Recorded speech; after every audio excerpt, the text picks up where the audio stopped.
भगवान कृष्ण के शरीर का अंत होने के बाद उनका शरीर एक छोटे नीले पत्थर की तरह का आकार ले लिया। यह पत्थर एक आदिवासी राजा विश्वाबासु के पास पहुंचा। उसने इस पत्थर को एक गुफा में स्थापित करके नीलमाधव के रूप में पूजा शुरू कर दी। इस दौरान एक दूसरे राजा इंद्रद्युम्न नाम का भगवान विष्णु का भक्त था और उनके दर्शन की इच्छा रखता था। एक दिन जब राजा ने एक तीर्थयात्री से नीलमाधव के बारे में सुना तो उसने तुरंत विद्यापति को नीलमाधव की तलाश में उड़ीसा जाने का आदेश दिया। ओडिशा पहुंचने पर विद्यापति ने कबीले के सरदार विश्वाबासु से नीलमाधव के दर्शन के लिए अनुरोध किया, लेकिन उसने इनकार कर दिया। निराश होकर विद्यापति वहीं गांव में रहने लगा। समय के साथ उसने विश्वाबासु की बेटी से प्यार किया और उनकी शादी कर ली। शादी के बाद विद्यापति ने अपनी पत्नी के साथ अपने पिता को नीलमाधव के दर्शन के लिए मनाने की कोशिश की। बेटी की प्रेरणा पर विश्वाबासु सहमत हो गया, लेकिन इस शर्त पर कि विद्यापति को आंखों पर पट्टी बांधकर ले जाया जाएगा।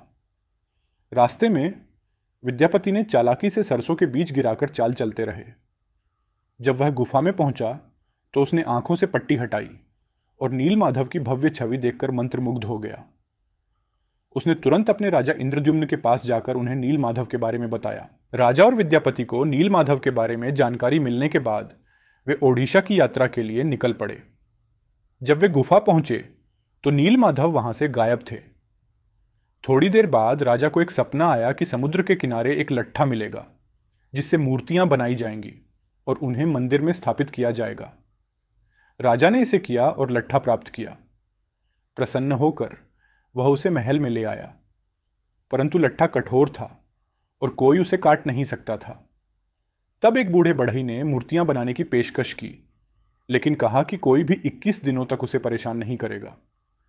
राजा ने इसे स्वीकार किया। कुछ दिनों बाद रानी चिंतित हो गई और उसने राजा से बूढ़े को देखने का अनुरोध किया।